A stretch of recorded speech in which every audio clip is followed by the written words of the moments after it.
தேவாவும் சமூகத்திலே எப்போதும் ஆராதனை. அப்பாவை துதிக்கையில எங்க உள்ளமெல்லாம் பொங்குதையா. கத்து போதித்திட தெய்வ உத்தரவுடன் வருவார்.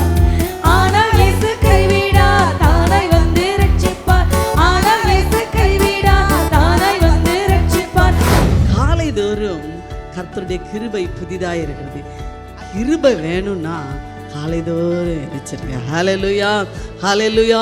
காலைதோறும் எந்திரித்து தேவனை புகழ்ந்து பாடும்போது தேவ கிருபை உங்களை சூழ்ந்து கொள்ளும். வேதத்தில் வாசிக்கிறோம், கர்த்தர் தாழ்மையுள்ளவர்களுக்கு கிருபை அளிக்கிறார், கர்த்தருக்கு பயப்படுகிறவர்களுக்கு கிருபை சூழ்ந்து கொள்ளும் என்று சொல்லியெல்லாம் நாம் பார்க்கிறோம். கிருபையிலே பலப்பட்டிருங்கள், கிருபையிலே நிலை கொண்டிருங்கள். ஹல்லேலூயா.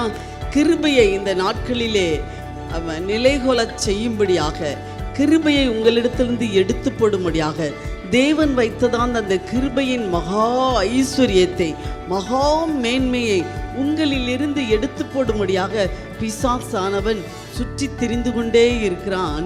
எனவே தேவ பிள்ளைகளே, இந்த கிருபையிலே இந்த கடைசி நாட்களிலே நீங்கள் பலப்பட வேண்டியது அவசியமாக இருக்கிறது. அந்த கிருபையிலே நீங்கள் நிலை கொண்டிருப்பது அவசியமாக இருக்கிறது. ஹல்லேலூயா.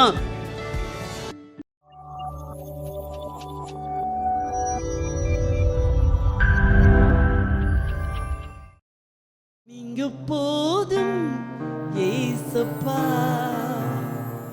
உங்க சமூகம் எனக்கப்பா.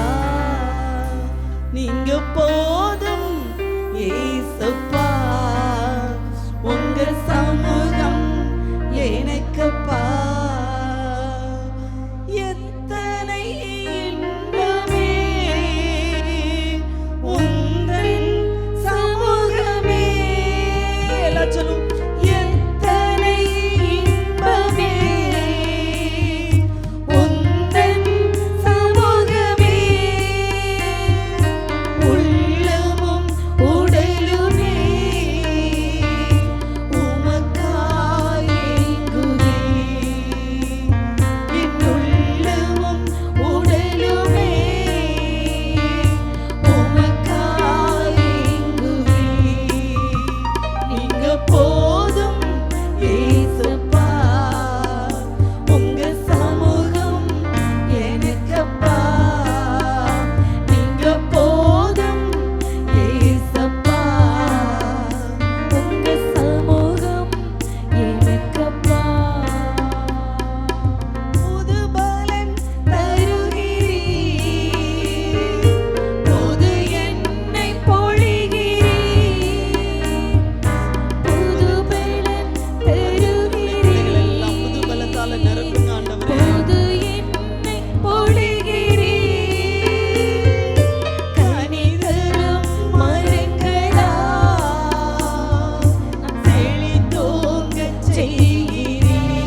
எதுவுமே உண்மையான ஒரு அன்பு இல்லை, எல்லாம் மாயை தான். உலகமெல்லாம் மாயை, உலக அன்பு மாயை, உலக பொருள் மாயை, உலக செல்வம் மாயை, உலக மேன்மைகள் எல்லாம் மாயை தான்.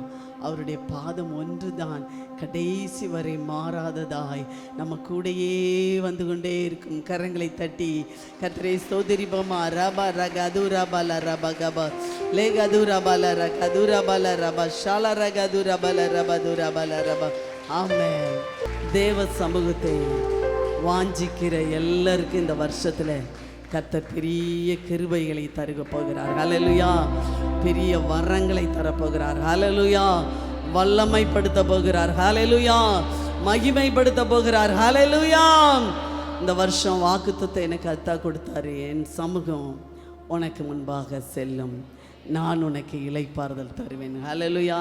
கர்த்தருடைய சமூகத்தை வாஞ்சிக்கிற ஒவ்வொருவருக்கும் இந்த வருஷத்தில் பெரிய கிருபைகளை தரப்போகிறார். ஹல்லேலூயா. வேதத்தில் வாசிக்கிற அவருடைய சமூகத்தில் என்ன இருக்கிறது?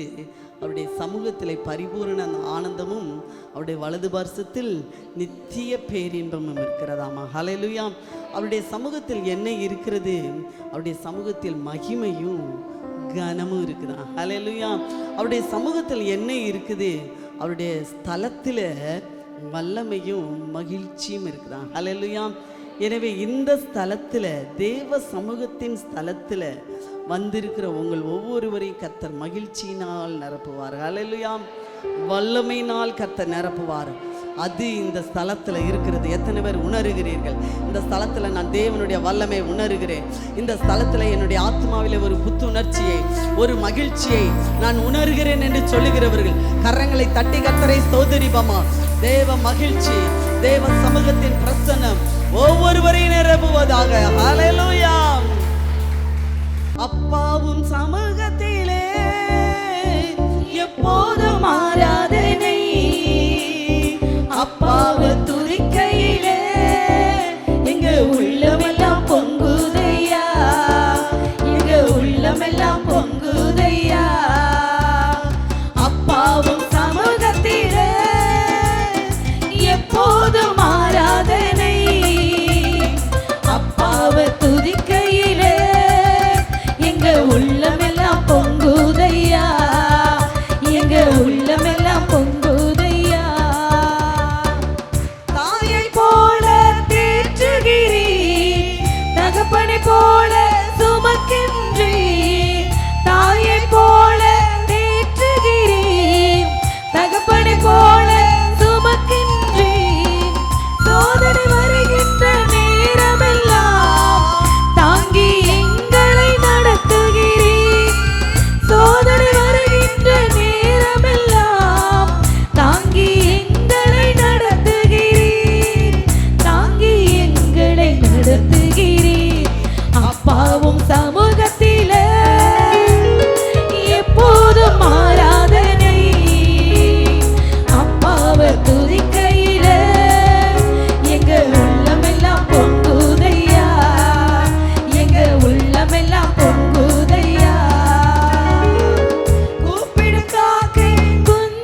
ரபா ஷாலா ரபா தூர பல ரபா தூர பல ரப் லஹோதர அலரிவியா கரபா தூர பல ரபா தூன மல ரபா. ஹalleluya. ஆமென் ஆண்டவரே. எங்கள் உள்ளமெல்லாம் பொங்குது ஆண்டவரே. ஹalleluya, ஹalleluya. ஆமென். நம்முடைய தேசத்திலே இயேசுவை பற்றி சொல்ல வந்த மிஷனரிகள் அநேக பாடுகளை அனுபவித்தார்கள், அநேக கஷ்டங்களினோடு ஆய்ச்சி சென்றார்கள். ஆனால் அந்த காலத்தில் ஒரு ஃபேமஸ் பாட்டு உண்டு, எல்லாருக்கும் தெரிஞ்ச பாட்டு. நான் அந்த பாட்டை பாடும்போது எல்லாம் இது எங்கள் சண்டே கிளாஸ் பாட்டுமா அப்படின்னாங்க. ஆனாலும் அநேகருக்கு அந்த பாட்டு தெரியாமல் இருக்கலாம். அந்த பாட்டை அவங்க பாடி அவங்களுக்கு எவ்வளோ உபத்திரவங்கள் தேசத்தில் அதிகாரிகளினாலே, மற்றவர்களாலே, ஜனங்களாலே, இப்போ சுற்றி இருக்கிறவர்களால் அத்தனை உபத்திரவங்கள், அத்தனை பாடுகள் இருந்தாலும் அதையெல்லாம் மறந்துட்டு சந்தோஷம் பொங்குதேன்னு சொல்லி பாடுவாங்க. ஹல்லேலூயா. அந்த சந்தோஷம் என்ன சந்தோஷம் அவங்களுக்குள்ள பொங்குச்சு? அவங்களுக்கு பணம் கிடைச்சதா, அல்லாட்டி இந்திய தேசத்தில் வந்து கவர்மெண்ட் வேலை கிடைச்சதா, அல்லாட்டி உடனே சுவிசேஷத்தை ஏற்றுக்கிட்டாங்களா? இல்லை இல்லை, அவங்க எல்லாவற்றை காட்டிலும் ரட்சிப்பின் சந்தோஷம். ஹல்லேலூயா. அந்த ரட்சிப்பின் சந்தோஷம் எனக்கு இருக்கிறபடினால இந்த உலகம் எனக்கு சொந்தமல்ல, அதோ நான் பரலோகத்தை பார்க்கிறேன், அதோ இயேசு எனக்காக வைத்திருக்கிற மேன்மைகளை பார்க்கிறேன் என்று சொல்லி அதை பார்த்தே ஓடினார்கள், பாடினார்கள். ஹல்லேலூயா.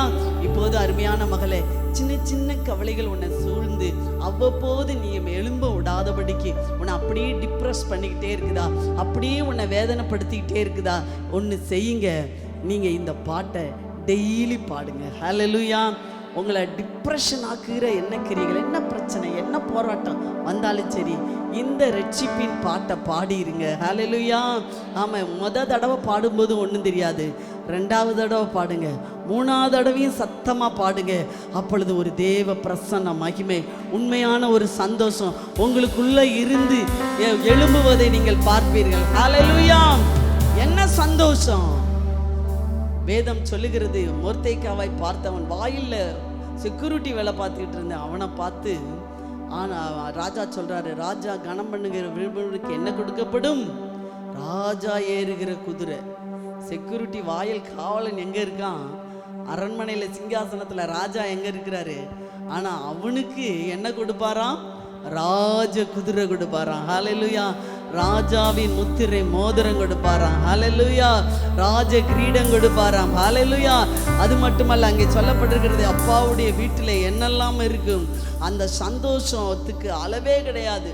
இங்கே கிடைக்கிற இந்த சின்ன சின்ன சந்தோஷத்துக்காக ஏங்கிக்கிட்டு வேலை இல்லையே, வீடு இல்லையே, வண்டி இல்லையே, ஆமாம் படிப்பு இல்லையே, பட்டம் இல்லையே, இதையே நினச்சிக்கிட்டு கவலைப்படாதீங்க.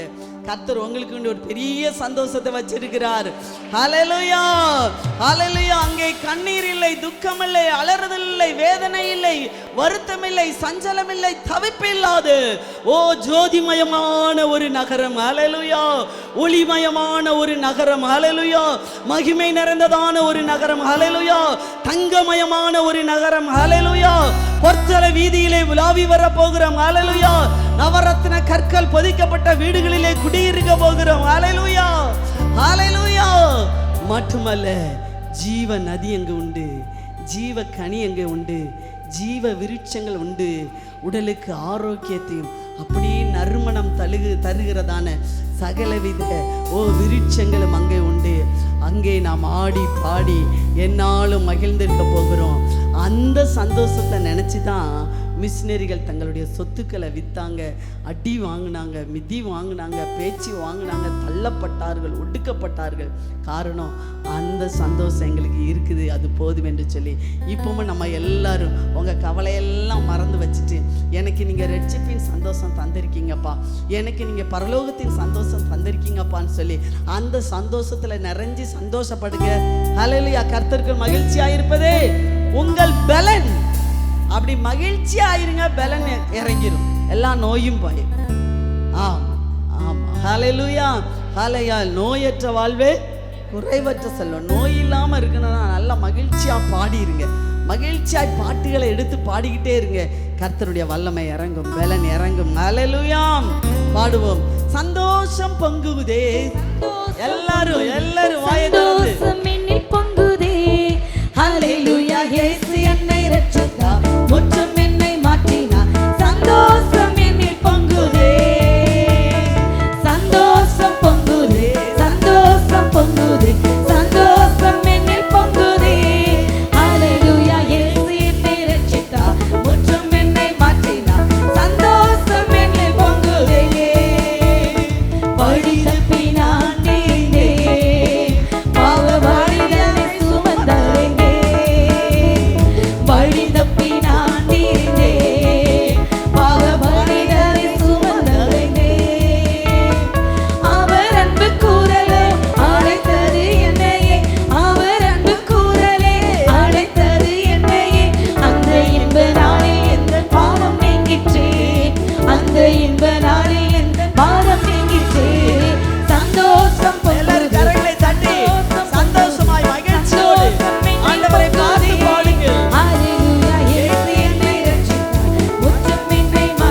2 தீமோத்தேயு எழுதின புஸ்தகம் 2வது அதிகாரம் 1வது வசனம்.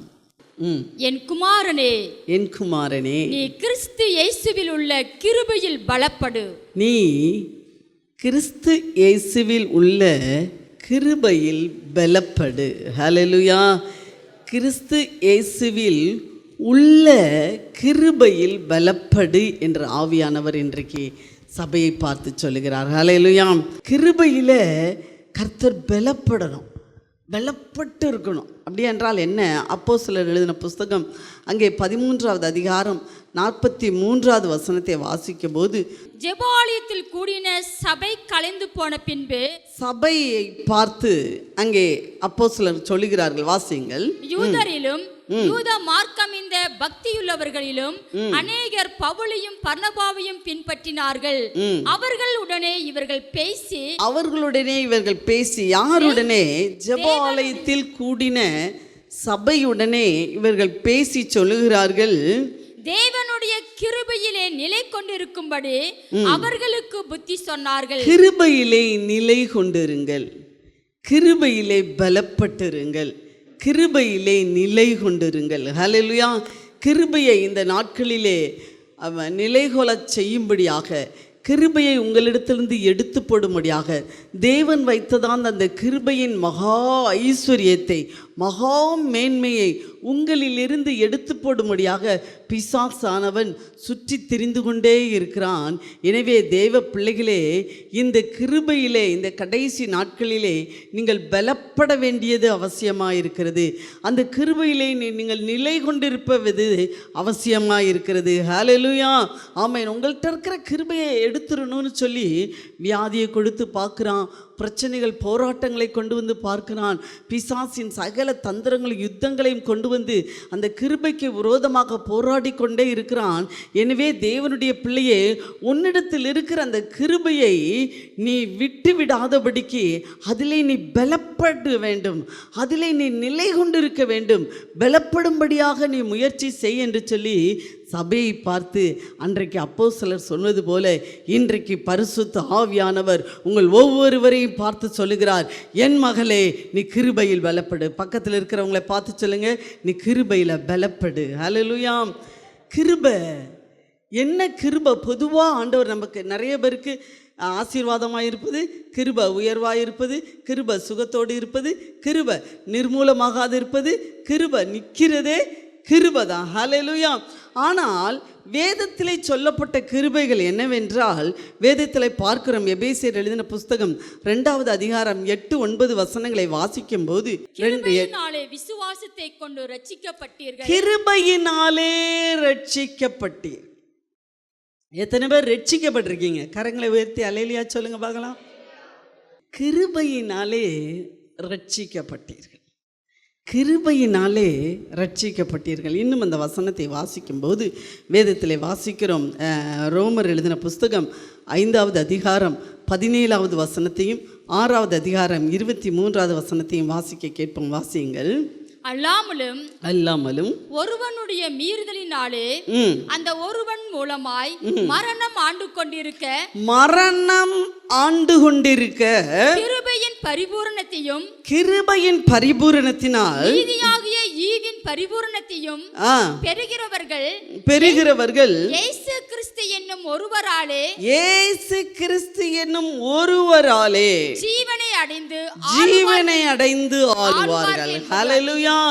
கிருபையை பெற்றவர்கள் என்ன? கிருபை ரட்சிப்பு என்றால் என்ன? இயேசு கிறிஸ்துவினாலே ஜீவனை அடைகிறவர்கள். ஹல்லேலூயா. எல்லாரையும் மரணம் ஆண்டு கொண்டிருக்கும் போது, நித்திய மரணம் ஆண்டு கொண்டு இருக்கும்போது, நித்தியமாய் பிறப்பெல்லாம் கிடையாது. 7 பிறப்பு 8 பிறப்பெல்லாம் கிடையாது. ஹல்லேலூயா. அதற்கான சான்றுகளும் இல்லை, அதற்கான ப்ரூஃப்களும் இல்லவே இல்லை. ஹல்லேலூயா. ஆமென். ஆனால் மரணத்திற்கு ப்ரூஃப் இருக்கிறது. ஹல்லேலூயா. எல்லாரையும் மரணம் ஆண்டு கொண்டிருக்கும் போது தேவன் தம்முடைய கிருபையினாலே இயேசு கிறிஸ்து என்னும் ஒருவராலே நித்திய ஜீவனை அருளினாரே, அதற்கு பெயர்தான் கிருபை. கரங்களை தட்டி கர்த்தரை ஸ்தோத்திரிப்போமா. ஹல்லேலூயா. வாசிப்போம். 6வது அதிகாரம் 29வது வசனம், 23வது வசனம். பாவத்தின் சம்பளம் மரணம், பாவத்தின் சம்பளம் மரணம். தேவனுடைய கிருபை வரமோ, தேவனுடைய கிருபை வரமோ, நம்முடைய கர்த்தராகிய இயேசு கிறிஸ்துவினால் உண்டான நித்திய ஜீவன். ஹல்லேலூயா. அந்த நித்திய ஜீவன் எனக்கு உண்டு என்று சொல்றவங்க எல்லாம் ரட்சிக்கப்பட்டவங்க. எத்தனை பேர் தைரியமாக சொல்ல முடியும், நான் இன்னைக்கு மரணம் அடைஞ்சாலும் எனக்கு நித்திய ஜீவன் உண்டு? ஹல்லேலூயா. நித்திய ஜீவன் என்றால் என்ன? பாவத்தின் சம்பளம் மரணமாக இருந்தது. எனவே அந்த பாவத்திலிருந்து விடுதலையாகும் போது, அந்த பாவத்திலிருந்து மன்னிப்பு பெறும்போது, அந்த பாவத்திலிருந்து மீட்பு பெறும்போது மனுஷனுக்கு நித்திய ஜீவனாகிய அந்த கிருபை கொடுக்கப்படுகிறது. அதற்கு பெயர் தான் ரட்சிப்பு. ஹல்லேலூயா. அதற்கு பெயர் தான் ரட்சிப்பு. இப்போ சொல்லுங்கள், எத்தனை பேர் ரட்சிக்கப்பட்டிருக்கீங்க? கரங்களை உயர்த்தி ஹல்லேலூயா சொல்லுவோமா?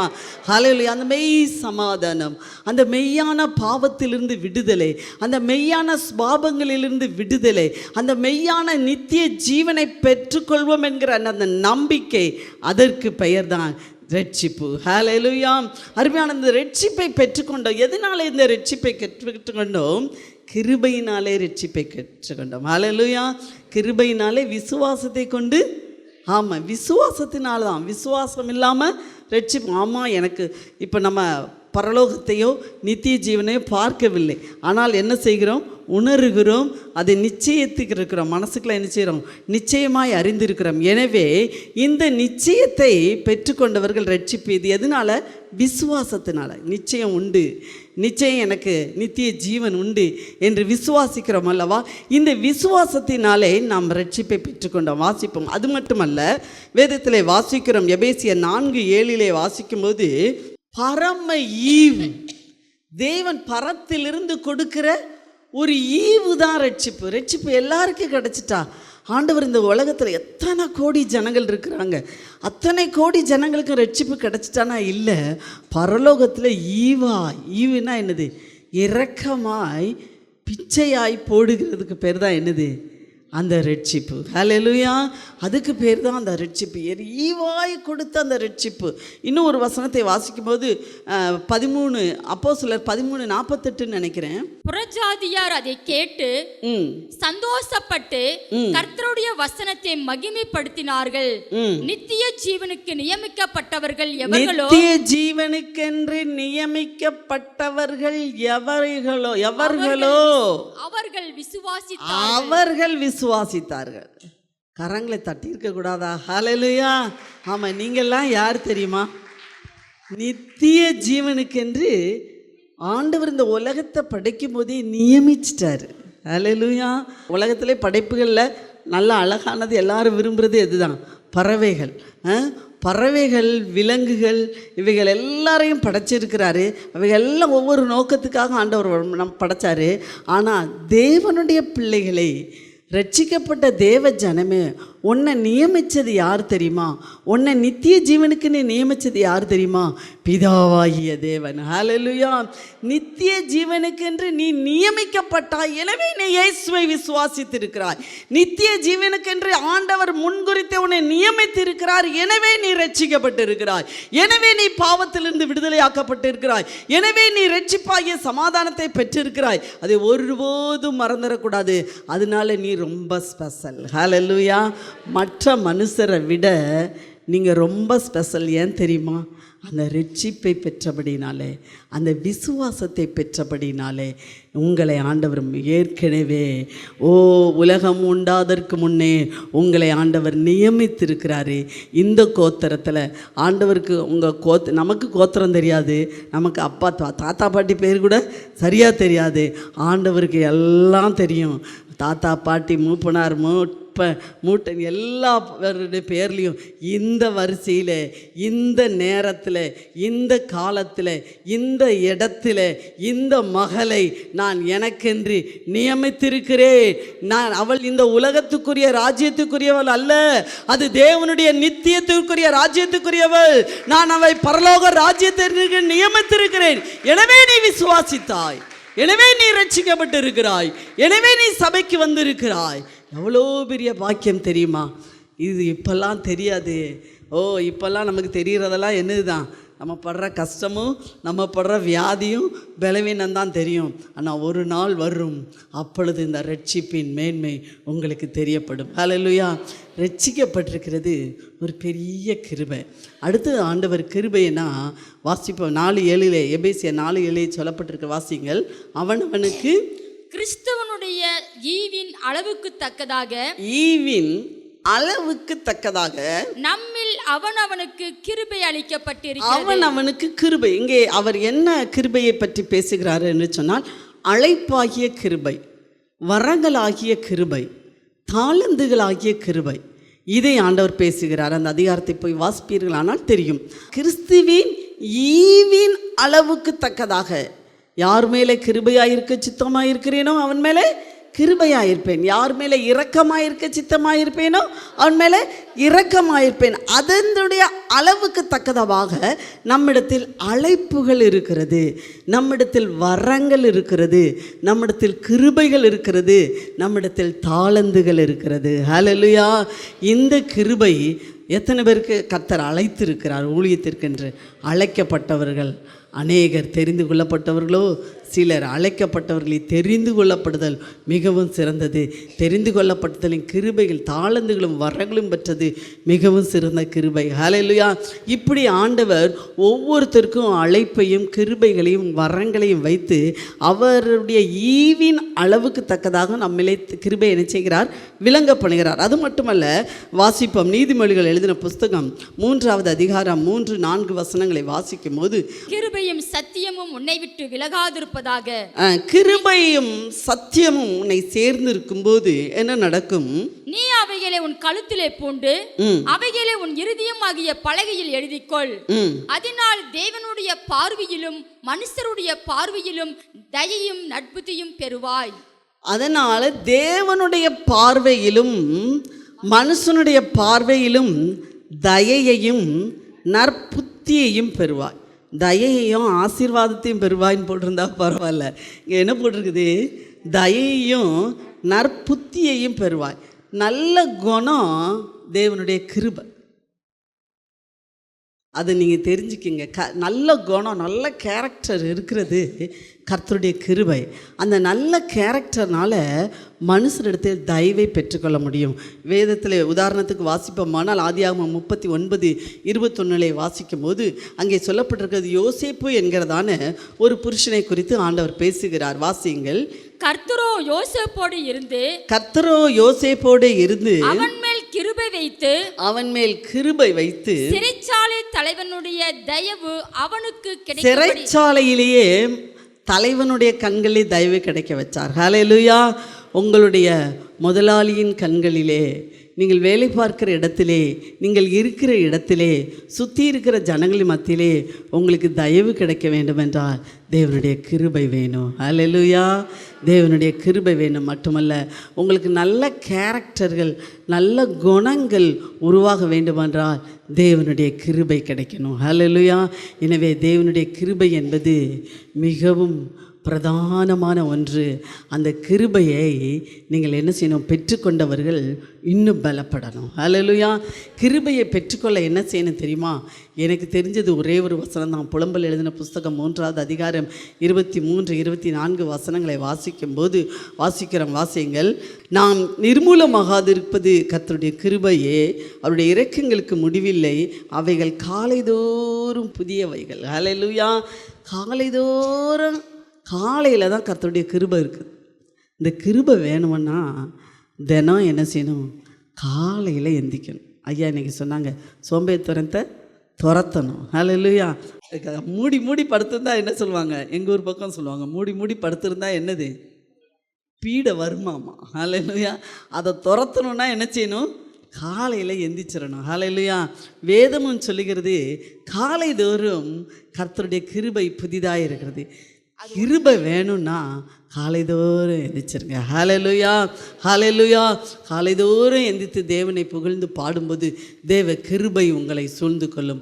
வேதத்தில் வாசிக்கிறோம், கர்த்தர் தாழ்மையுள்ளவர்களுக்கு கிருபை அளிக்கிறார், கர்த்தருக்கு பயப்படுகிறவர்களுக்கு கிருபை சூழ்ந்து கொள்ளும் என்று சொல்லியெல்லாம் நாம் பார்க்கிறோம். அருமையான தேவனுடைய பிள்ளை, இந்த கிருபையில் நீங்கள் என்ன செய்யணுமாம்மா? பலப்படணுமா.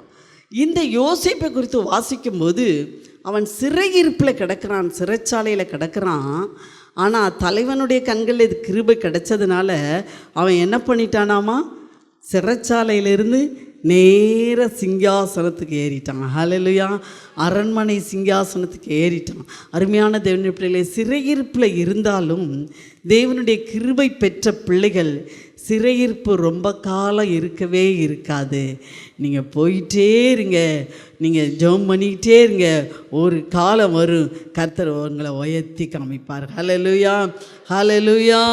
ஆமாம், 30 பஞ்ச காலத்தில் எகிப்தியருடைய கண்களுக்கு யோசேப்பு எப்படி தெரிஞ்சானாமா, பாக்கியவானா தெரிஞ்சானாமா. ஹல்லேலூயா. எப்போ? பஞ்ச காலத்தில். உலகம் முழுசும் பஞ்சம்.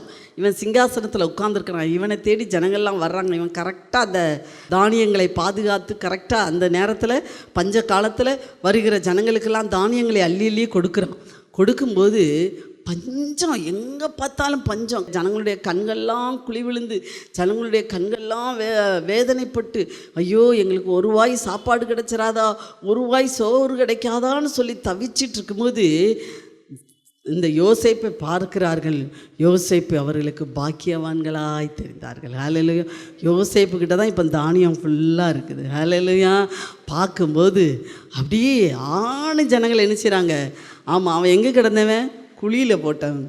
அவன் எங்கே கிடந்தவன், சிறைச்சாலையில் கிடந்தவன். அவன் எங்கே கிடந்தவன், தள்ளப்பட்டவன், தன்னுடைய பெற்றோர்களால் தள்ளப்பட்டவன், சகோதரர்களால் தள்ளப்பட்டவன், தன்னுடைய ஊரை விட்டே ஓடினவன், குழியில் கிடந்தவன், சிறைச்சாலையில் கிடந்தவன், அவதூறு பண்ணப்பட்டவன். ஆனால் ஜனங்கள் இப்போ எப்படி பார்க்குறாங்க, அவன் ஆன்னு சொல்லி அண்ணாந்து பார்க்குறாங்க. எப்போ? பஞ்ச காலத்தில். ஹல்லேலூயா. உங்களோடு கூட கர்த்தருடைய கிருபை இருக்குமானால் உலகம் முழுசும் பஞ்சம் இருக்கும்போது சுற்றி இருக்கிற ஜனங்களெல்லாம் உங்களை ஆவென்று சொல்லி பார்ப்பார்கள். ஹல்லேலூயா. அதற்கு பெயர் தான் கிருபை. ஹல்லேலூயா. கர்த்தர் அப்படி மாற்றப் போகிறார். எத்தனை பேர் அது அப்படி செய்ய ஆசையாக இருக்கிறீர்கள்? கரங்களை தட்டி கர்த்தரை ஸ்தோத்திரிப்போமா. ஹல்லேலூயா. இந்த கிருபையில் பலப்படுவதற்கு என்ன செய்ய வேண்டும்? 1 கொரிந்தியர் எழுதின புஸ்தகம் 15வது அதிகாரம் 10வது வசனம் சொல்லப்பட்டு இருக்கிறது. வாசியுங்கள். ஆகிலும் நான் இருக்கிறது தேவ கிருபையினாலே இருக்கிறேன். அவர் எனக்கு அருளிய கிருபை விருதாவாய் இருக்கவில்லை. அவர்கள் எல்லாரிலும் நான் அதிகமாய் பிரயாசப்பட்டேன். எல்லா விதத்திலும் கிருபையை விருதாவாய் இராதபடிக்கு நான் என்ன செய்தேன்? நான் பெற்றுக்கொண்ட அந்த ரட்சிப்பு ஏதோ பொக்காய் போய்விடாதபடிக்கு, ஏதோ சாதாரணமாய் போய்விடாதபடிக்கு நான் என்ன செய்தேன்? பிரயாசப்பட்டேன். ஹல்லேலூயா. ஒரு ஹாக்கி விளையாடணும்னு ஆசைப்பட்ட ஒரு பையன் ரொம்ப ஜெபம் பண்ணானா. எப்பவும் ஜெபம், ஆண்டவரே நான் ஹாக்கியில் சாம்பியன் ஆகணும், நான் ஹாக்கியில் சாம்பியன் ஆகணும், ஹாக்கியில் சாம்பியன் ஆகணும் ஜெபம் பண்ணிகிட்டே இருந்தானாமா. இப்பொழுது காலேஜ் படித்து முடிச்சிட்டான். அவன் சாம்பியன் ஆகவே இல்லை. உடனே ஆண்டவர்கிட்ட கோவப்பட்டானா. என்ன ஆண்டவரே, நான் சின்ன பிள்ளையிலேருந்து நான் ஜெபம் பண்ணிகிட்ருக்கேன், ஹாக்கியில் சாம்பியன் ஆகணும், ஹாக்கியில் சாம்பியன் ஆகணும்னு ஜெபம் பண்ணிகிட்டே இருக்கேன், என்னைய சாம்பியனாகவே ஆக்கலையே, நான் வீட்டுக்குள்ளே விளையாண்டுக்கிட்டே இருக்கிறேன்.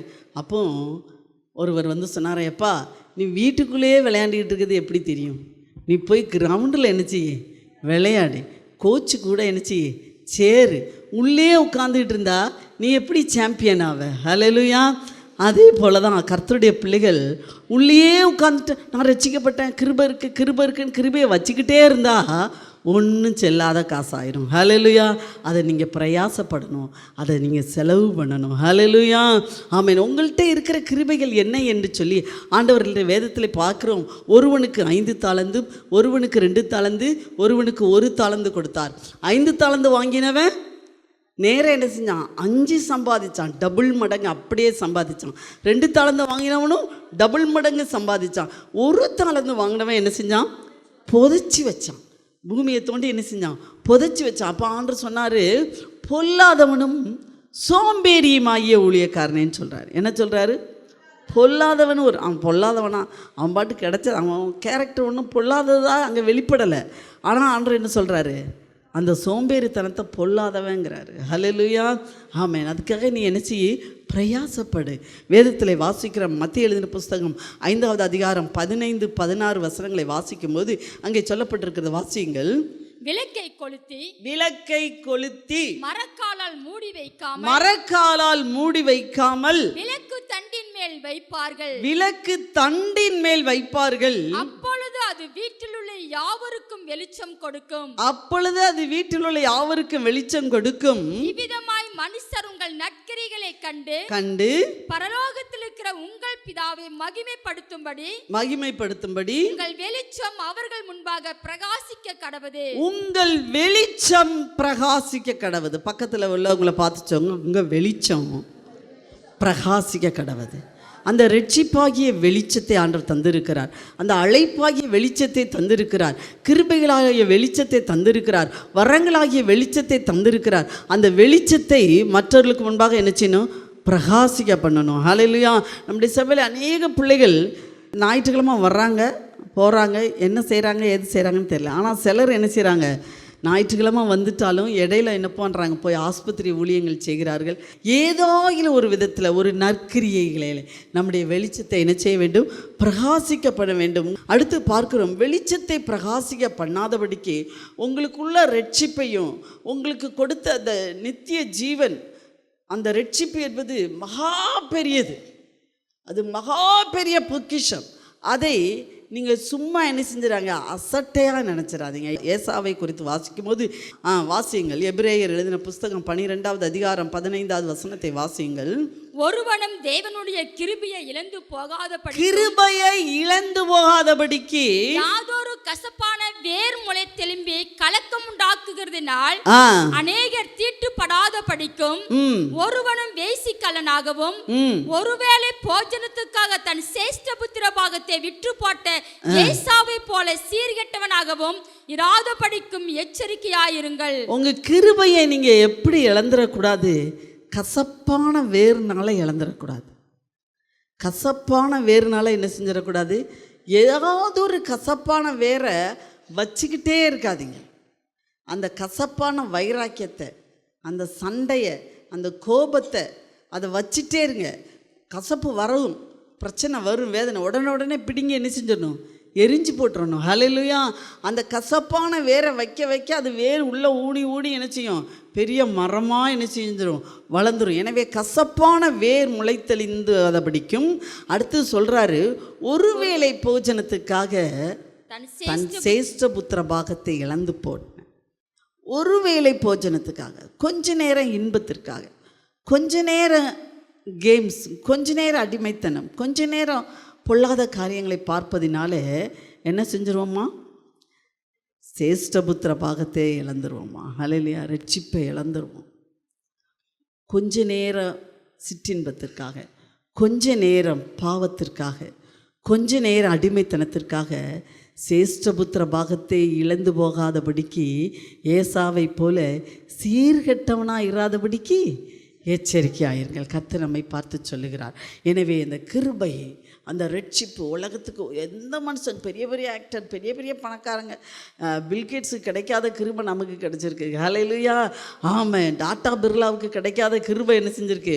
உங்களுக்கு கிடைச்சிருக்கு. எனவே நீங்கள் தான் டாட்டா பிர்லாவோட பணக்காரங்க. ஹல்லேலூயா. ஆமாம். அந்த கிருபை இழந்து போகாதபடிக்கு நீங்கள் என்ன செய்யுங்க? எச்சரிக்கையாயிருங்க. அடுத்து சொல்லுகிறார், வாசிப்போம். கிருபை இழந்து போக பலப்பட என்ன செய்ய வேண்டுமாம்? பிலிப்பியர் எழுதின புஸ்தகம் 4வது அதிகாரம் 6வது வசனத்தை வாசிப்போம். இன்னும் அதற்கு முன்பதாக சங்கீதம் 84:5-7 வசனங்களை வாசிப்போம். உண்மையிலே பலன் கொள்ளுகிற மனுஷனும், உண்மையிலே பலன் கொள்ளணும். நம்ம கிருபையில் பலப்படணும்னா முதலாவதாக நம்முடைய வெளிச்சம் பிரகாசிக்கணும். ரெண்டாவது, கிருபையில் பலப்படணும்னா அவரிலே பலன் கொள்ளணும். ஹல்லேலூயா. அவரிலே பலன் கொள்ளணும். அதைத்தான் பிலிப்பியர் 4:6 சொல்லுகிறது. அவரிலே எப்படி பலன் கொள்ள? நீங்கள் ஒன்றுக்கும் கவலைப்படாமல். ஒன்றுக்கும் கவலை தான் நம்ம ஆண்டவருக்குள்ள பலப்பட முடியாமல் தடுக்குது. ஆண்டவர் அதை சொல்கிறாரு, ஒன்றுக்கும் கவலைப்படாமல். ஐயோ, இதெல்லாம் கவலைப்படாமல் இருக்க முடியுமா? இதெல்லாம் கவலைப்படுற, இதுக்கெல்லாம் கவலைப்பட்டுக்கங்க, இதுக்கெல்லாம் கவலைப்படாதீங்க. அப்படி ஆண்டவர் சொல்லலை. என்ன சொல்கிறாரு? ஒன்றுக்கும் கவலைப்படாமல் எல்லாவற்றையும் குறித்து உங்கள் விண்ணப்பங்களை உங்கள் பாரங்களை, உங்கள் கவலைகளை ஸ்தோத்திரத்தோடு கூடிய விண்ணப்பத்தினாலும் ஜபத்தினாலும் வேண்டுதலினாலும். ஸ்தோத்திரம், விண்ணப்பம், ஜபம், வேண்டுதல். ஹல்லேலூயா. ஆமென். இது 4 சொல்லியிருக்கிறார். ஹல்லேலூயா. இது மூலமாக தேவனுக்கு என்ன செய்யுங்க? தெரியப்படுத்திக்கிட்டே இருங்க. ஒரு லிங்க்கு, ஆண்டவருக்கு உங்களுக்கு ஒரு லிங்க்கு, ஒரு பேட்டரி சார்ஜ் இருந்துக்கிட்டே இருக்கட்டும். ஹல்லேலூயா. ஆமென். ஒரு கனெக்ஷன் இருந்துக்கிட்டே இருக்கட்டும். எப்பவும் அதுதான் ஆண்டவர் சொல்கிறார், எப்பொழுதும் ஜெபம் பண்ணி விழித்திருங்க. ஒரு கனெக்ஷன் ஆண்டவரோடு கூட இருந்துக்கிட்டே இருக்க உங்களுடைய கிருபையை நீங்கள் இழந்து போகவே மாட்டீங்க. ஹல்லேலூயா. கனெக்ஷனை மட்டும் விட்டுறாதீங்க, உங்கள் கிருபையை இழந்துருவீங்க. கவலையால் கனெக்ஷனை விட்ட பிசாசோடைய வேலை அதுதான். எப்படியாவது கனெக்ஷனை கட் பண்ணணும். அப்படி தான் அவன் துடிச்சிட்டு இருப்பான். எப்படா ஃபீஸ் கட்டாமல் இருப்பாங்க, என்ன செஞ்சிருவான்? ஃபியூஸை பிடிங்கிட்டு போயிடுவான். அது யாருடைய வேலை? எலக்ட்ரிஷியனுடைய வேலை. அதே போல் தான் பிசாசுடைய வேலை எடுது. எப்படா நீ உங்களுக்கு ஃபியூஸ் போகும், கவலைப்பட்டு ஒரு நாள் கவலைப்பட 2 நாள் ஆக்குவான், 3ஆம் நாள் ஆக்குவான், 4ஆவது ஆக்குவான். அப்போ கனெக்ஷனே என்ன செஞ்சிடும்? போயிடும். கவலைப்படுறத ஒரு நேரம் கவலைப்பட்டீங்கன்னா அதோட முடிச்சிடணும். அடுத்து என்ன செய்யணும்? போயிட்டே இருக்கணும். ஹல்லேலூயா. அடுத்து என்ன? குழியில் ஒருத்தங்க விழுந்துட்டாங்க, தண்ணிக்குள்ளே ஒருத்தங்க விழுந்துட்டாங்கன்னா போய் பக்கத்தில் போய் நின்றுட்டு, ஏன் தண்ணிக்குள்ளே விழுந்த, எதுக்கு விழுந்த, எப்படி வந்த, நீ ஏன் இந்த வழியாக வந்த, அப்படியா கேட்டுக்கிட்டு இருப்போம்? அப்படி கேட்டுக்கிட்டு இருக்க மாட்டோம். உடனே என்ன சொல்லுவோம்? அதைப்பிடி, இதைப்பிடி, இந்த கயிறைப்பிடி, இதை பிடிச்சி ஏறு. முதல்ல என்ன செய்வோம்? அதை ஏற்று. அதே போல் நமக்கு கவலைகள், பாரங்கள், பிரச்சனைகள் வந்து ஏன் வந்தது, ஏன் இந்த பிரச்சனை, எதுக்கு அவள் அப்படி பேசிட்டா, இவள் இப்படி பேசிட்டா, அவளை நினச்சி, இவளை நினச்சி, அதை நினச்சி, மாமாவை நினச்சி, மருமகன் நினச்சி, எப்படி எண்ணங்களை போட்டு ஓட்டி விடாதபடி அடுத்து என்ன செய்ய வேண்டும்? ஆண்டவரே, இதிலிருந்து இந்த கவலையை போக்க என்ன செய்ய வேண்டும்? இதிலிருந்து நான் மேலே வர என்ன செய்ய வேண்டும்? ஆண்டவரே, இதுக்கு எனக்கு உதவி செய்யுங்க. நான் ஆண்டவரோடு கூட பேசிக்கிட்டே இருக்கணும். ஹல்லேலூயா. ஆண்டவரே, இவரை இப்படி மாற்றுங்க ஆண்டவரே, இந்த மகனை இப்படி மாற்றுங்க ஆண்டவரே, இந்த மகளை இப்படி மாற்றுங்க ஆண்டவரே, அவள் எனக்கு விரோதமாக பேசிட்டா, அவளை மனம் திரும்ப பண்ணுங்க ஆண்டவரே, அடுத்த தடவை வரும்போது என்கிட்ட பேசணும் ஆண்டவரே. இப்படி நீங்கள் என்ன செய்வீங்க? பாசிட்டிவாக போய்கிட்டே இருக்கணும். ஹல்லேலூயா. அந்த கவலையிலே உட்கார்ந்துட்டே கிடக்கக்கூடாது. அதை யோசித்துக்கிட்டே இருக்கக்கூடாது. உங்களுக்கு ஆக்சிஜன் தேவையா? ஆக்சிஜன் எந்த வழியில் தேவையோ அதை தேடி ஓடிக்கிட்டே இருக்கணும். ஹல்லேலூயா. எனவே பாசிட்டிவாக திங்க் பண்ணி, பாசிட்டிவாக யோசித்து, அதே ஆண்டவரிடத்தில் சொல்லி, இப்படி மாற்றும் ஆண்டவரே, நான் இவனை இப்படி பொல்லாத, இவரை இப்படி பேசிவிட்ட போன இவனே வந்து என்கிட்ட மன்னிப்பு கேட்டு என்ன செய்யணும்? இப்படி மாறணும் ஆண்டவரே அப்படின்னு சொல்லுங்க. கர்த்தர் உங்களை ஆசீர்வதிப்பார். ஹல்லேலூயா. அடுத்து பார்க்கிறோம், என்ன செய்ய வேண்டுமாம்? ஆவியிலே பலன் அடைய வேண்டும். முதலாவதாக வெளிச்சத்தை பிரகாசிக்க பண்ண வேண்டும். இரண்டாவதாக உங்கள் ஆண்டவரோடு கூட ஒரு லிங்க் இருந்துகிட்டே இருக்கணும். மூணாவதாக உங்களுக்கு ஆவியானவரை கொடுத்துருக்கிறார். ஹல்லேலூயா. ஆண்டவர் கொடுத்த பெரிய கிருபையில் இன்னொன்று என்னது? ரட்சிப்பு. அடுத்தது பரிசுத்த ஆவியானவர். அந்த ஆவியில் நீங்கள் பலன் அடைஞ்சிட்டே இருக்கணும். ஆமாம். ரொம்ப துக்கம் தொண்டையில் அடைக்குது, அந்நிய பாஷை பேசிகிட்டே இருங்க. ஆமாம், அந்நிய பாஷை பேச ஆரம்பிச்சிருங்க. முதல்ல கொஞ்ச நேரம் ஒரு அந்நிய பாஷை கொஞ்ச நேரம் பேசும்போது ஒன்றும் தெரியாது. பிறகு பேசிக்கிட்டே இருங்க. ஒரு பிரசன்னம் உங்களை நிரப்புவதை நீங்கள் பார்க்க முடியும். ஹல்லேலூயா. ஆமாம். அந்நிய பாஷை எங்களுக்கு புரியாதே நினைக்காதீங்க. QR கோடு இருக்குது. அதில் ஏதாவது புரியுதா? அதில் போட்டிருக்குதா? நம்ம அனுப்பும்போது இன்னார் பேர் போட்டிருக்குதா? அந்த QR கோடு பார்க்குறீங்க, அதில் ஏதாவது போட்டிருக்குதா? இன்னார் பேர் போட்டிருக்குதா? அது கயாமையான்னு இருக்குது. QR கோடு ஒரு இடத்துல எடுத்துகிட்டு, இப்போ ஆலயத்தில் QR கோடு எடுத்துகிட்டு பெட்ரோல் பங்கில் போய் நம்ம அதே QR கோடுக்கு அனுப்ப முடியுமா? அங்கே வேறு ஒன்று இருக்குது. அங்கே பெட்ரோல் பங்குக்கு உரிய ஒரு QR கோடு இருக்குது, ஆலயத்துக்குன்னு உங்களுக்குன்னு ஒரு QR கோடு இருக்குது. ஆனால் யாருக்காவது புரியுமா? புரியாது. ஆனால் யாருக்கு புரியும்? அந்த கம்ப்யூட்டருக்கு தான் புரியும். அதுக்கு அந்த பேங்க் அக்கௌண்ட்டில் இருக்கிறவங்களுக்கு தான் என்ன செய்யும்? வித்தியாசம் புரியும். அதே போல் அந்நிய பாஷை புரியணும்னு அவசியம் இல்லை. யாருக்கு புரியும்? தேவாதி தேவனுக்கு புரியும். ஹல்லேலூயா. ஹல்லேலூயா. அது மூலமாக நீங்கள் எதையும் உங்களுக்கே புரியாட்டாலும் பரவாயில்ல. QR கோடு நமக்கே புரியாது. அதில் என்ன எழுதியிருக்கு? பேராக எழுதியிருக்கு. இந்த மகளுக்கு நான் பணம் அனுப்புனேன்னா வெண்ணிலான்னு அதில் எழுதியிருக்காது. அது என்ன ஒன்றுமே இருக்காது. இது என்ன கையாமையான்னு இருக்குது, அது எப்படி நான் அனுப்புவேன்ட்டு உட்காந்துருந்தா உட்காந்துருக்க வேண்டியதான். ஹல்லேலூயா. அது அனுப்பும்போது தான் சரியாக போய் சேரும். அந்த பாஷை அங்கே சேரும். அதே போல் தான் நமக்கும் அந்நிய பாஷையை கர்த்தர் தந்திருக்கிறார். அதை பேச பேச உங்களுக்கே புரியாட்டாலும் சரி, அது சரியாய் போய் சேர விட இடத்துல அந்த விண்ணப்பங்களும் அந்த செய்திகளும் அந்த தேவனுடைய தூதுகளும் சென்று கொண்டே இருக்கும். ஹல்லேலூயா. எனவே ஆவியிலே பலனடையணும். ஆண்டவர் சீசர்களை பேதுருவை பார்க்கும்போது பேதுருவுக்கு ரொம்ப எல்லாம் தெரிஞ்சது. அவர் சொல்கிறார், நீர் தான் ஜீவனுடைய தேவனுடைய குமாரனாகிய கிறிஸ்து, நீர் தான் உம்முடைய வார்த்தை தான் ஜீவனுள்ளது, எல்லாத்தையும் அவர் அறிக்கை பண்ணுவார், எல்லாத்துலேயும் ஸ்ட்ராங்காக இருக்கார். ஆனால் இயேசு கிறிஸ்து அடிக்கப்படும் போது என்ன செஞ்சிட்டாரு? மறுதளிச்சிட்டார், பின்னாடி ஓடிட்டார். அதனால தான் ஏசப்பா பார்த்தாரு. 3 வருஷம் இயேசுவோடு கூட தான் இருந்தாங்க, இயேசு கூடையே தான் இருந்தாங்க. ஆனால் என்ன இல்லை? பலன் இல்லை. பிரச்சனை வரும்போது என்ன இல்லை? தைரியம் இல்லை. பிரச்சனை வரும்போது ஃபேஸ் பண்ணுறதுக்கூடிய அந்த தைரியம் கிடைக்கல. அதனால தான் ஆண்டவர் சொன்னார், இந்த பிரச்சனை நான் சிலுவையில் அடிக்கப்படும் போதே நீங்கள்லாம் ஓடி போயிட்டீங்க, துண்டக்கான துணியை காணோன்னு, இயேசு வேண்டாம் ஒருத்தர் வேண்டாம் எங்களுக்கு அப்படின்னு ஓடிட்டீங்க. இனி வரப்போகிற காலம் பயங்கர பிரச்சனை எல்லாம் வரப்போகுது. உங்களை சிலுவையில் அடிக்க போகிறாங்க, உங்களை தரன்னு இழுத்துட்டு போகிறாங்க. அதிலெல்லாம் நீங்கள் எப்படி தாங்க போகிறீங்க? அதிலெல்லாம் நீங்கள் தாங்கணுன்னா உங்களுக்கு தேவை பரிசுத்த ஆவி. ஹல்லேலூயா. எனவே தான் ஆண்டவர் சொல்கிறார், நீங்கள் காத்திருந்து பரிசுத்த ஆவியை பெற்றுக்கொண்டு ஊழியத்தை செய்யுங்க. பரிசுத்த ஆவி உங்களிடத்தில் வரும்போது நீங்கள் பலன் அடைவீர்கள். ஹல்லேலூயா. அப்போ பரிசுத்த ஆவியானவர் நமக்கு எதற்கு ஊற்றப்பட்டிருக்கிறார்? பிரச்சனைகளை ஃபேஸ் பண்ண, இனிவரும் காலங்களை எதிர்கொள்ள, எல்லாவற்றிலும் தைரியமாய் கிறிஸ்துவுக்குள் நிலை நிற்க பலப்படாதான் பரிசுத்த ஆவியானவர் உங்களில் ஊற்றப்பட்டிருக்கிறார். எனவே பரிசுத்த ஆவியிலே நீங்கள் நிரப்பப்பட கர்த்தருடைய வல்லமையிலே நீங்கள் பலப்பட்டு கொண்டே இருப்பீர்கள். ஹல்லேலூயா.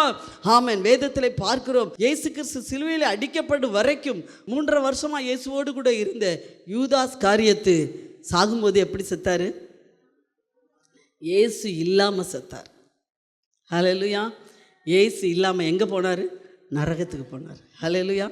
ஆனா இயேசுவையே தெரியாம கடைசி நேரத்தில் சிலுவையில் அடிக்கப்பட்ட கள்ளன் எங்க போயிட்டான்? இயேசுவோடு போயிட்டான். இயேசு சொல்கிற, இன்றைக்கு என்னோடு கூட பாருல, இயேசுவோடு கூடயே இருந்த யூதாஸ் எங்கே போயிட்டான்? ஏசு இல்லாமல் போயிட்டான். ஆனால் ஏசு இல்லாமலேயே வாழ்ந்த அந்த கல்லை கடைசி நேரத்தில் எங்கே போயிட்டான்? இயேசுவோடு போயிட்டான். அதான் தேவனுடைய கிருபை. அதான் தேவனுடைய கிருபை. நாம் நிற்பதும் நிர்மூலமாக அதிர்ப்பதும் தேவனுடைய கிருபை. நான் இயேசு கூட இருக்கிறேன், நான்லாம் பின்வாங்க மாட்டேன், நான்லாம் சின்னதுலேருந்து கிறிஸ்டினாக்கும், எங்கள் பாட்டன் தாத்தாயெல்லாம் கிறிஸ்டினாக்கும், நான் அப்படியாக்க இப்படியாங்க. கடைசி வரைக்கும் தேவனுடைய கிருபையினால தான் நீங்கள் பலப்பட முடியும். எனவே ஒவ்வொரு நாளும் தேவனுடைய பிள்ளைகள் கிருபையை கேட்டு கேட்டு வாங்கணும். எப்போ ஜெபம் பண்ணும்போது, நானும் ஆண்டவருடைய சமூகத்தில் அதிகமாக ஜெபிக்கும் போது தேவனுடைய கிருபைக்காகவும் தேவனுடைய இரக்கத்துக்காகவும் கெஞ்சிங்க. காலையிலே எந்திரிச்ச உடனே உங்கள் கிருபை என் மேலே இருக்கட்டப்பா, உங்கள் இறக்கத்துக்காக கெஞ்சிறேன். எதை கேட்குறீங்களோ? சாப்பாடை கேட்குறீங்களோ? வேலையை கேட்குறீங்களோ? வீடை கேட்குறீங்களோ? வண்டியை கேட்குறீங்களோ? கிருபையை கேளுங்க. கிருபையில் பலப்படுங்க. இன்னும் என் மேலே கிருபையாக இருங்க ஆண்டவரே, என் மேலே இரக்கமாக இருங்க ஆண்டவரே. கிருபையும் இரக்கமும் மட்டும்தான் கடைசி வரை தேவனுக்கு முன்பதாக நம்மை நிற்க பண்ணும், நம்மை நிலைநிறுத்தும். ஹல்லேலூயா. அந்த கிருபையும் இரக்கத்தையும் பெற வேண்டுமானால் தேவனுடைய பிள்ளையே, உன்னுடைய வெளிச்சத்தை நீ பிரகாசிக்க பண்ணணும். தேவனுடைய பிள்ளையே, நீ தேவனோடு கூட ஒரு உறவு வைத்து கொண்டே இருக்க வேண்டும். தேவனுடைய பிள்ளையே, நீ ஆவியிலே நிரம்பி அந்நிய பாஷையிலே தேவனோடு கூட உறவாடி கொண்டே இருக்க வேண்டும். அப்படி இருப்பாயானால் இயேசு கிறிஸ்துவினுடைய கிருபை உங்கள் ஒவ்வொருவர் மேலும் நிலைத்து கொண்டே இருக்கும். அது மாறவே மாறாது. அந்த கிருபை இரவிலே அக்கினி ஸ்தம்பமாகவும் பகலிலே மேக ஸ்தம்பமாகவும் உங்களோடு கூட கிருபை வந்து கொண்டே இருக்கும். எல்லாரும் முழங்கால் படிட்டு ஆண்டவரை நோக்கி பார்ப்போம். எனக்கு இந்த கிருபை வேணும் ஆண்டவரே, அந்த கிருபையிலே பலப்பட எனக்கு உதவி செய்யுங்க. நான் ஏனோ தானோ என்று நான் நினைத்து விட்டேன். எனக்கு இருக்கிற ரட்சிப்பை ஏனோ தானோ என்று நினைத்து விட்டேன். எனக்கு இருக்கிற ரட்சிப்பு நீர் கொடுத்த பெரிய கிருபை, எனக்கு இருக்கிற அபிஷேகம் நீர் கொடுத்த பெரிய கிருபை, எனக்கு இருக்கிற அழைப்பு நீர் கொடுத்த கிருபை, எனக்கு எனக்கு இருக்கிற தாளந்துகள் நீர் கொடுத்த கிருபை, எனக்கு ஜெபிக்கிற தாளந்தை கொடுத்திருக்கிறீர், எனக்கு கண்ணீர் விடக்கூடிய தாளந்தை கொடுத்திருக்கிறீர், எனக்கு முழங்கால் படியிடக்கூடிய தாளந்தை கொடுத்திருக்கிறீர், மற்றவர்களை குறித்து அக்கறை கொள்ளதான பாரத்தை கொடுத்திருக்கிறீர், தேசத்தை குறித்த பாரத்தை எனக்கு கொடுத்திருக்கிறீர். அது ஒரு தாளந்து. அந்த தாளந்தை நீ பெருக்கிக் கொள்ள நீ தேவனோடு கூட இன்னும் பலப்படும் மகளே. கிருபையில பலப்படு, கிருபையில பலப்படு. கிருபை உன்னை சூழ்ந்து கொள்கிறது, கிருபை உன்னை சூழ்ந்து கொண்டு இருக்கிறது, கிருபை உன்னை சூழ்ந்து கொண்டு இருக்கிறது. இன்னும் பலப்படு, இன்னும் பலப்படு.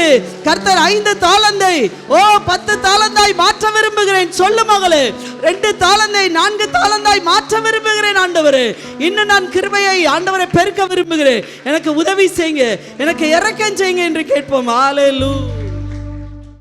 ஒவ்வொரு ஞாயிற்றுக்கிழமையும் ஏராளமான ஜனங்கள் நமது ஆலயத்திற்கு வந்து விடுதலை, சுகம், ஆசிர்வாதம் மற்றும் சமாதானம் பெற்று செல்கின்றனர்.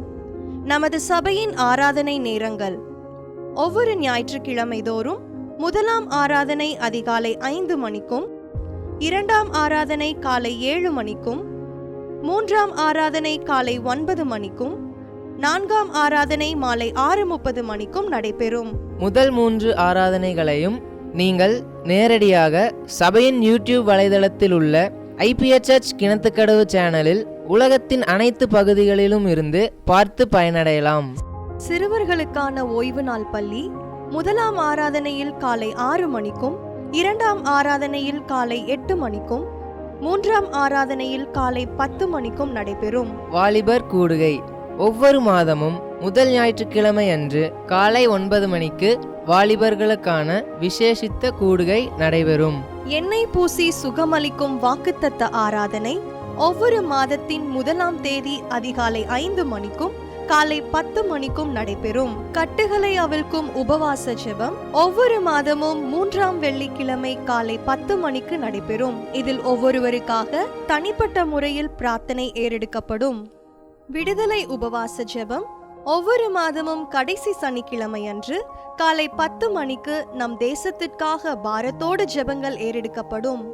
ஒவ்வொரு வியாழக்கிழமை தோறும் ஆண்களுக்கான ஜெப கூடுகை புதிய ஆலயத்திலும், பெண்களுக்கான ஜெப கூடுகை பழைய ஆலயத்திலும் மாலை 7 மணிக்கு நடைபெறும்.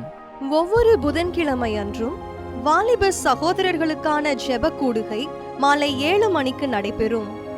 ஒவ்வொரு ஞாயிற்றுக்கிழமை அன்று வாலிப சகோதரிகளுக்கான ஜெப கூடுகை மாலை 5 மணிக்கு ஜூம் மீட்டிங்கில் நடைபெறும். நமது சபையில் தினமும் காலை 10 மணி முதல் 2 மணி வரை சபைக்காகவும் தேசத்திற்காகவும் ஜெபங்கள் ஏறெடுக்கப்படும். இக்கூட்டங்களில் கலந்து கொண்டு தேவ ஆசிர்வாதம் பெற யாவரையும் அன்புடன் அழைக்கிறோம். எங்களது முகவரி: IPA ஜெப ஆலயம், சர்வம் தியேட்டர் பின்புறம், Pollachi main road, Kinathukadavu, 642109.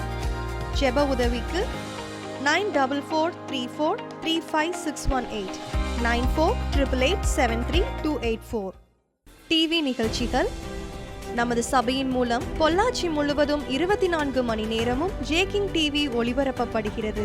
VK setup பாக்ஸில் 112வது சேனலிலும், TCCL செட்டப் பாக்ஸில் 152வது சேனலிலும், SCV செட்டப் பாக்ஸில் 217வது சேனலிலும், டாக்ஸ் செட்டப் பாக்ஸில் 62வது சேனலிலும் நமது சபையின் பாடல்கள், ஆராதனைகள், செய்திகள் ஒளிபரப்பப்படுகிறது.